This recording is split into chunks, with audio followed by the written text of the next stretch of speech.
La France célèbre une victoire historique du PSG en Ligue des Champions et une fois encore, la liesse populaire via au chaos urbain. Pillage, voitures brûlées, policiers blessés, à mort. Ce n'est plus un débordement isolé, c'est un rituel national qui révèle notre impuissance collective face à la violence opportuniste. Quand la joie devient prétexte au saccage, c'est l'autorité de l'État qui vacille. Il est temps de passer de la consternation à la fermeté. Et si au bout du bout, il s'agirait que nous renoncions peut-être à nos fêtes communes, on se posera toutes les questions ce matin. Gabriel Cluzel, je vous donne la parole. Ensuite, on écoutera Laurent Nunez, Emmanuel Macron. On écoutera la gauche qui se tait. On l'écoutera, cette gauche qui se tait.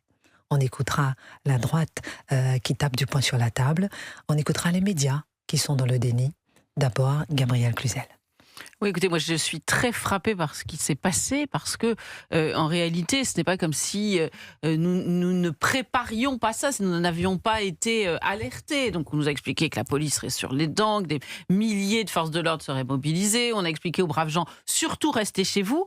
Parce que comme, on va pas revenir sur le débat de la semaine dernière, mais quand même un peu, on leur a dit, puisqu'on n'arrive pas à coffrer les voyous, il faut bien que les braves gens, eux, s'autocoffrent. Voilà, c'est la seule solution qu'on a trouvée. Et malgré tout cela, il s'est passé des scènes insupportables. Et je reprends là les mots du président de la République, qui avait les mêmes l'an dernier. Donc pour vous dire que ce qui est atroce, c'est que on se dit que finalement, il y a une impuissance généralisée jusqu'au sommet de l'État. Je vous promets que ça fait peur pour des parents. Ça veut dire que même quand on veut, quand on dit qu'on met les moyens, eh bien, on n'y arrive pas, ça se passe mal.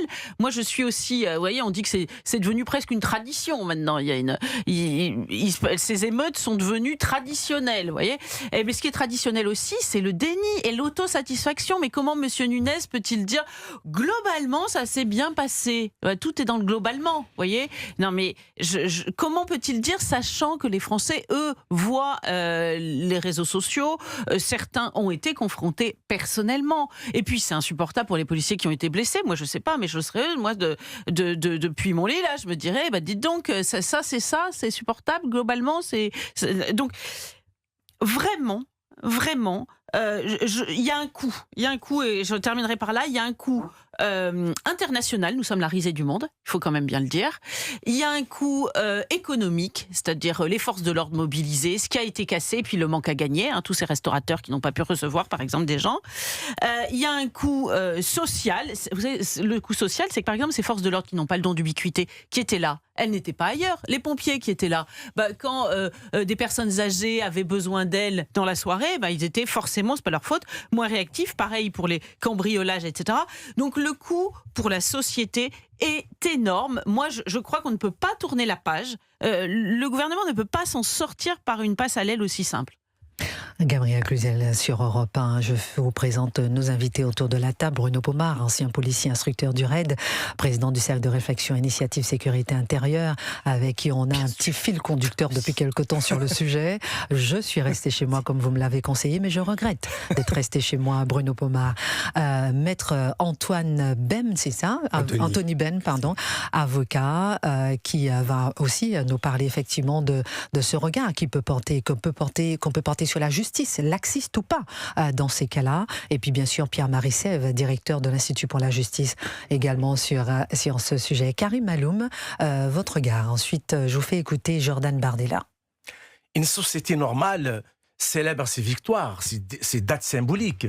C'est des moments où les gens se rassemblent et dépassent leur clivage politique et philosophique. Eh bien, en France, depuis quelques années, le calendrier festif a changé de nature. Aujourd'hui, la Saint-Sylvestre, le 14 juillet, la victoire du PSG ou d'un autre club, ça se termine toujours dans la violence. On peut mettre 20 000, 30 000, 50 000 policiers, on aurait le même résultat. Ce n'est pas une question de policiers, de leur présence. La preuve, c'est qu'on se rend compte que les policiers, ils étaient au bon endroit. C'est-à-dire qu'ils savaient très bien, ils les ont un peu pistés, parce que la police, on a une police professionnelle qui suit sur les réseaux sociaux et même sur les messageries cryptées, se sont retrouvés pour les isoler, pour un peu les mettre de côté. Et ça, c'est un point, ça relève de la sécurité. Aujourd'hui, tout ce qui relève du festif, tout ce qui relève du symbolique, et les remet en cause. Ça, c'est un constat uniquement sécuritaire. Mais il faut faire une analyse politique. Parce qu'une nation, c'est pas seulement son drapeau, ses frontières, sa langue, ses institutions, c'est aussi la capacité de cette nation de rassembler ses enfants, de célébrer des victoires historiques ou sportives. Et bien c'est là on est incapable de faire nation. C'est l'échec de la nation. On n'arrive pas à la faire. Ce n'est pas juste le gouvernement qui est incapable. Mais s'il y avait un autre gouvernement, si c'est un échec scolaire, un échec de l'éducation des parents, un échec de la justice, un échec de la société, nous sommes dans l'incapacité de se rassembler. Ne pas le voir en ces termes, c'est d'être dans le déni. Certains qui parlent, pour terminer, du débordement, je rappelle, un débordement, c'est quelque chose d'innocent. C'est quelque chose qui est arrivé, qui n'était pas prévu. Ce qui s'est passé, c'est voulu, planifié et s'attaquer à la République. Et ça, donc cette violence nous mène à quelque part de ne pas faire nation et nous sommes en danger en tant que civilisation. Karim Allom sur Europe 1. On va marquer une pause et donner la parole à Bruno Pomar, à notre avocat Anthony Bem, à aussi Pierre-Marie Sève. Incapable de faire nation, a dit Karim Allom. Tout ce qui est festif, voilà, on peut plus faire la fête. Mais rappelons quand même que Lens s'est bien comporté. Rappelons quand même que le Tour de France, ça se passe bien. Rappelons que le Vendée Globe, ça se passe bien. Rappelons que le rugby, ça se passe bien. Rappelons que Roland Garros, ça se passe bien. Pourquoi les casseurs vandalisent à ce moment-là? On marque une pause, on revient. Dans un instant, Fabien, je sais que vous êtes en ligne, vous nous appelez d'Occitanie, je vous donnerai la parole. D'abord, Bruno Pomar, ma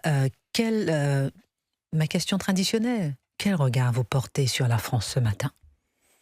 Écoutez, on est habitué effectivement à ces mouvements ultra-violents qu'on a connus pendant les manifestations, pendant tout un tas d'événements. On l'a connu encore hier. Je voudrais faire juste essayer de ramener dans le droit chemin Gabrielle, vu la charge qu'elle a mis tout à l'heure au gouvernement, mais ça c'est pourquoi pas, mais surtout aux forces de l'ordre. Non, je pense que très sincèrement, le travail... Moi j'accuse jamais les forces de l'ordre. Les forces de l'ordre, ils ont des ordres. Le travail tactique qui a été mis en place par Laurent Nunez, il faut le rappeler quand même, Laurent Nunez est quand même un homme de terrain avant d'être un ministre, parce qu'il y a beaucoup de ministres qui font que parler, mais lui c'est un homme de terrain. On a 22 000 forces de police sur le terrain, 8 000 sur Paris, 2 500 sur les Champs-Élysées, avec d'une idée très mobile. Il y a eu une volonté de Laurent Nunez de répondre de façon plus forte que d'habitude, il l'a dit lui-même. C'est rare, parce qu'il est plutôt modéré, Laurent Nunez. Ces forces d'intervention rapide qu'on a mis en place, c'est-à-dire les compagnies d'intervention de la DOPC, les fameuses Braves dont ne veulent plus la France insoumise, les BAC également, la 95, la BAC nuit 92, la BAC 75 nuit, etc. Enfin bref, tous ces effectifs-là étaient pour contrer ces groupuscules ultra-violents. Mais à l'origine même, les forces de l'ordre, elles sont sur le terrain. Pourquoi faire? Pour assurer la sécurité. Parce que vous dites, personne n'est sorti d'ici. Il y avait des centaines de milliers de personnes dehors. Sur le Champ de Mars, il y avait des familles. Donc ça ne va pas poser de problème. Même si je vous ai dit la semaine dernière, restez chez vous si vous avez peur. Pourquoi pas? Moi, je me le dis à mes filles, elles ne sont pas venues ici. C'est chacun son choix, chacun décide ce qu'il veut. Les femmes restées chez elles pour leur protection, c'est ce que vous nous dites. Non, mais c'est ce qu'on a dit aussi en Iran, en Afghanistan, à tous ces pays-là qui ont basculé après. C'est le premier pas. Mais bon. Les forces de l'ordre sont présentes pourquoi? Pour assurer la sécurité des gens, des supporters, etc., qui sont sur le terrain. Donc ça, c'est la première mission. La deuxième mission, c'est le rétablissement de l'ordre quand il est nécessaire. Et effectivement, vous avez raison, Gabriel, il y a plus d'1 millier de gens qui sont venus là, qui sont des casseurs, qui ne sont pas des supporters ou quoi que ce soit, c'est des voyous, trouvez les termes que vous voulez pour eux, on les connaît, ils sont repérés, tout le monde les connaît dans les bacs et compagnie, parce qu'on revoit toujours ces éléments.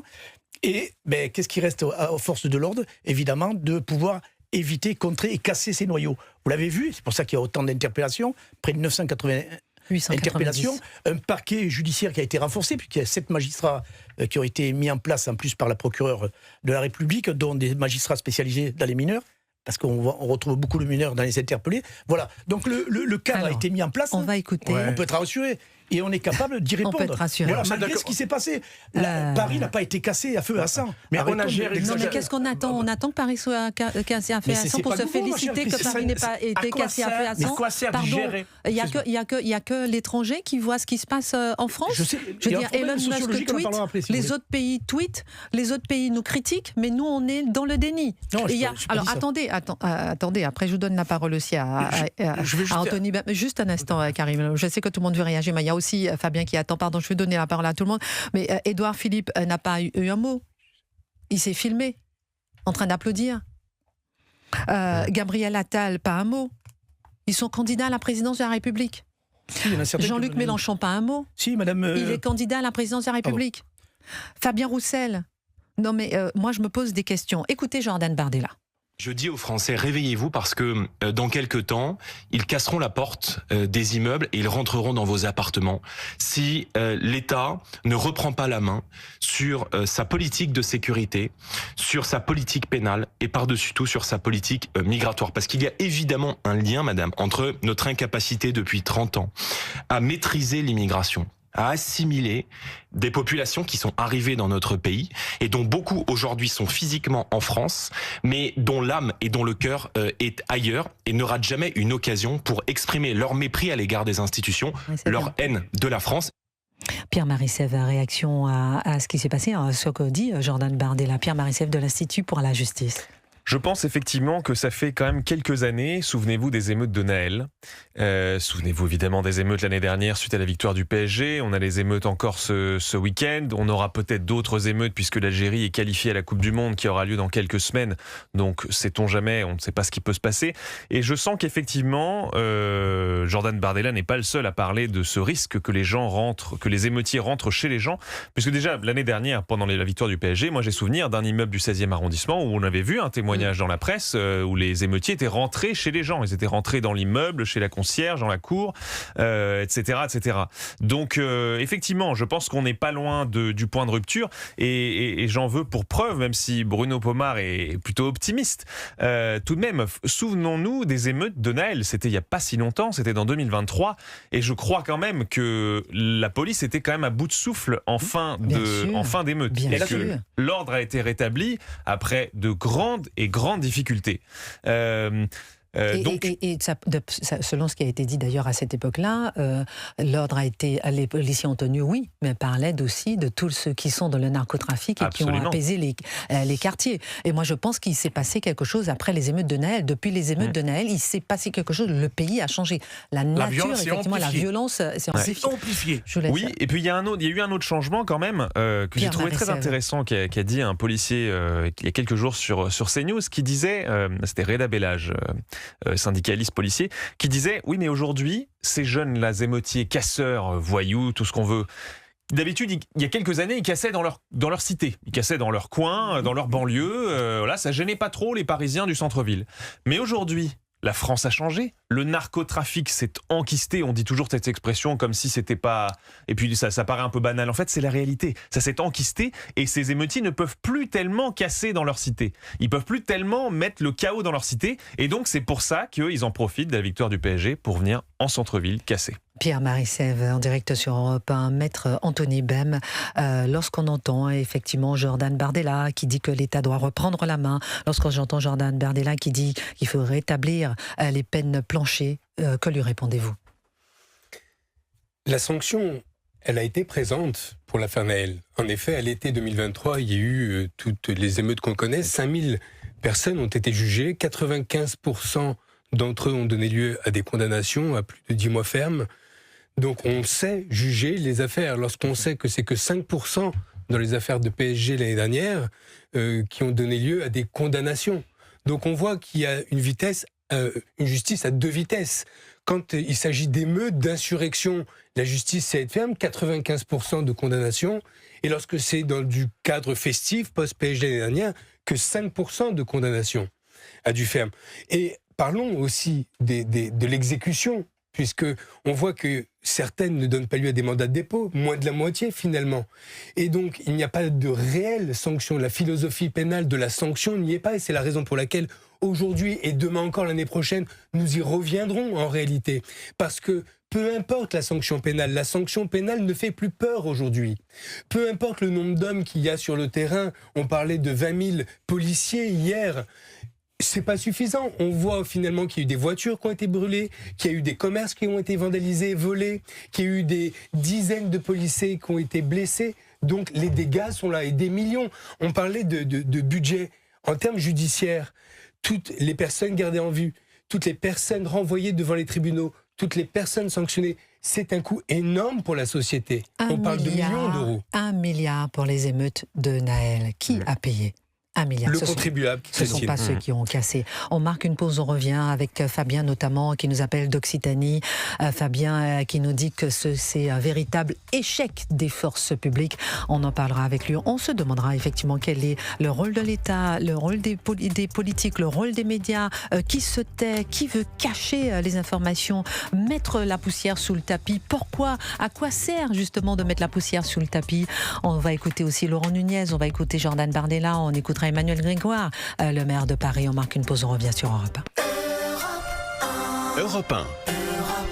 11h30, 13h. Christine Kelly et vous.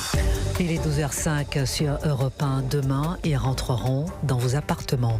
C'est déclaré, a exprimé Jordan Bardella ce matin dans une virulente diatribe après les violences intervenues samedi soir lors de la victoire du PSG en Ligue des Champions. Tout comme Éric Zemmour qui a appelé à, je cite, mater l'ennemi intérieur. Réagissez au standard d'Europe 1 01 80 20 39 21. Et on a nos invités Pierre-Marie Sèvres de l'Institut pour la Justice, Bruno Pomar du RAID, Maître Anthony Bem, Karim Aloum, Gabriel Cluzet.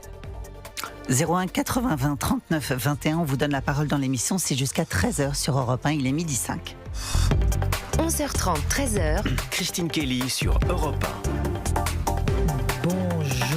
Bonjour Fabien, vous nous appelez d'Occitanie. Merci beaucoup pour votre patience au standard d'Europe 1 pour vous. C'est une signature de l'échec des forces publiques, c'est ça ? Oui, tout à fait. Enfin, forces publiques, pas les forces de l'ordre, hein, les pauvres, mais plutôt l'État, quoi, en lui-même. Et c'est pas que ça me dit, hein, c'est depuis de nombreuses années maintenant. Hein. Ça va mal, qu'on minimise ce qui se passe lors de fêtes, de matchs de foot, etc., etc. Et le problème de tout ça, c'est l'impunité, en fait. Hein.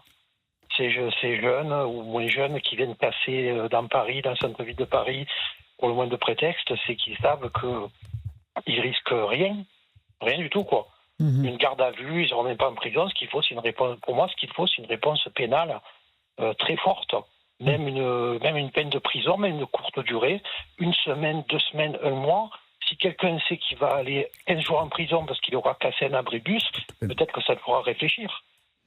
Restez en ligne avec nous, Anthony Bem. Selon vous, est-ce que ça fera réfléchir, comme nous dit Fabien ? Non, je ne pense pas que la prison fasse réfléchir. Ces jeunes-là, au contraire, voient la prison comme un grade sur une épaule, comme à l'armée. Quelque chose que l'on doit affronter pour prendre du galon. On sort de prison, ça fait bien. Un peu à la mode gangster, vous voyez. Et c'est ces jeunes-là, un peu écervelés finalement, que l'on retrouve sur les pavés qui viennent brûler vos voitures. C'est pas des gens qui ont peur, au contraire, ils viennent au contact des forces de l'ordre. C'est le jeu du chat à la souris, ils viennent vous voler votre commerce en sachant que de toutes les façons, cagoulés, ils ne seront pas identifiés, car avec un bon avocat comme moi, l'absence de preuve fera que de toutes les façons, il n'y aura pas de condamnation. Très intéressant, très intéressant.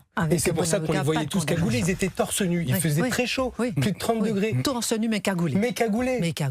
Matérialiser l'infraction, c'est ce qu'il y a de plus difficile. C'est une infraction d'être cagoulé. Oui, mais de la matérialiser, je veux dire. Et pour autant. Quand on matérialise une infraction, je parle sous le contrôle de notre avocat, 3 éléments, matériel, moral et légal.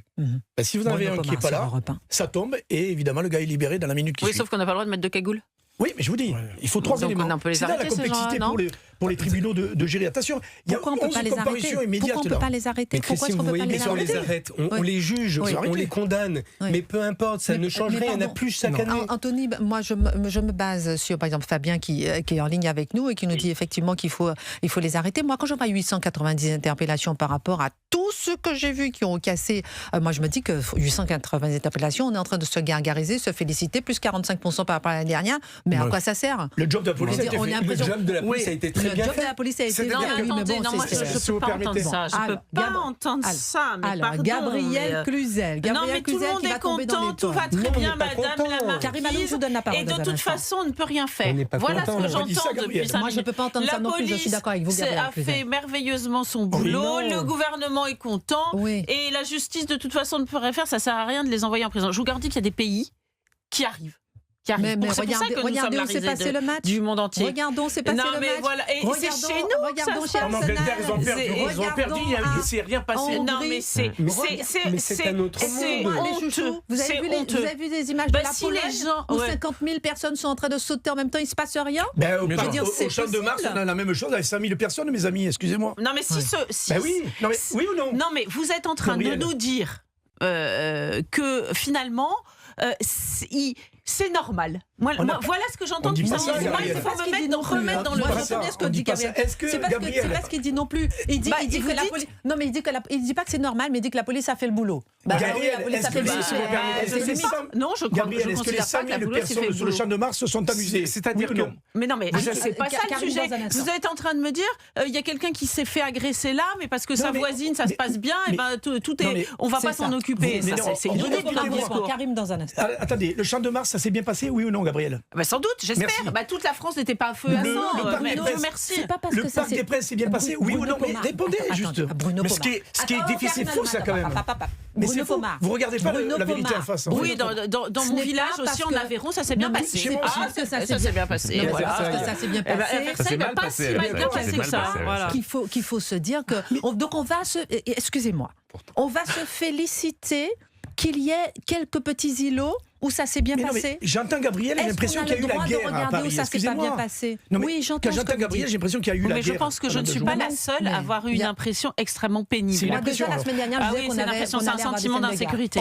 D'accord, j'ai entendu ça. Fabien, je sais que vous êtes là. Dans ce pays, soit les commentateurs, les chroniqueurs, les hommes politiques continuent uniquement à gérer les nuits difficiles. Bien sûr, on a mis 22 000, on peut mettre 40 000. Oui. On va le maintenir. Et le lendemain, la violence est toujours là. Il s'est installé. En fait, c'est comme quelqu'un, il a un cancer, on lui donne un Doliprane, un anti-inflammatoire pour un peu le soulager, mais le cancer continue à se généraliser. Est-ce que quelqu'un dans le studio d'Europe 1 peut répondre à Fabrice? Que faut-il faire? Qui est en ligne avec nous en ce moment. Déjà, si on est d'accord sur le constat, pour terminer, si on est d'accord sur le constat, il faut maintenant des décisions politiques. Parce qu'un constat ne sert à rien si on n'a pas pris de décision. Les décisions, ils sont multiples. Seulement, on manque de courage. Les décisions, ils sont judiciaires, ils sont politiques, ils sont de l'éducation nationale, les responsabilités des parents. C'est un ensemble de choses que l'homme politique doit prendre des décisions pour faire nation. Sinon, c'est pas possible. La police ne remplacera jamais la police ne remplacera les parents, jamais la justice et jamais l'éducation nationale. Fabien, restez en ligne avec nous. Pierre Marissev tente de répondre à vos propositions, effectivement. Pour répondre à Fabien directement, moi je ne suis pas d'accord avec Maître Bem. Je pense que certainement que la prison est un grade pour beaucoup de délinquants qui voient ça comme un passage obligé par lequel ils vont passer et qui va les ressortir grandis. Mais en revanche, ce qui est vrai, c'est que tant peut-être que 2 semaines, ça n'est pas assez. Parce que tant qu'un délinquant est en prison, la justice atteint son premier objectif qui est de neutraliser des gens dangereux. Que ça lui fasse réfléchir ou pas, peu importe. Quand il est en prison, il ne peut pas commettre de crimes ou de délits. Ils en côtoient des plus dangereux en prison. C'est une usine criminelle. Alors quelle solution? Faisons en sorte d'organiser la prison pour qu'ils ne côtoient pas trop de criminels dangereux. À savoir quand même qu'aujourd'hui, pour aller en prison, quand on est primo-délinquant, ça n'arrive jamais et que les gens qui entrent en prison sont déjà dangereux eux-mêmes. Mais donc, je pense que la première solution, c'est toujours l'exemple sempiternel du Salvador. Le pays le plus dangereux du monde, on met les délinquants et les criminels en prison, le pays le moins dangereux d'Amérique. C'est tout simple. Aussi mathématique. Alors Fabien, est-ce qu'on a répondu à vos interrogations? Oui. Moi, je voudrais rebondir sur la dernière intervention, et c'est ce que je dis. Pour ces peines courte durée qui viseraient un public qui ne serait pas un public de délinquants aguerris, ça serait des structures spécialisées dans des peines de courte durée, 1 semaine, 2 semaines, 1 mois. Voilà, pour essayer de rattraper des jeunes qui ne sont pas encore tombés dans la Nicole Belloubet a interdit ces courtes peines. Le gouvernement, oui, mais après l'avoir supprimé, c'est quand même ça. Le ministre d'Emmanuel Macron a supprimé les courtes peines en 2019. Merci beaucoup Fabien de nous avoir appelé d'Occitanie. Merci infiniment. Vous avez dit que fait l'État, vous avez dit qu'on est dans le déni et vous avez dit qu'il y a trop d'impunité. Merci Fabien de nous avoir appelé. Dans un instant, on aura Gérard qui nous appelle de Normandie et on revient dans le studio d'Europe 1 avec Pierre Marissev, Bruno Baumard, Anthony Bem, Karim Aloum, Gabriel Cluzel sur ces violences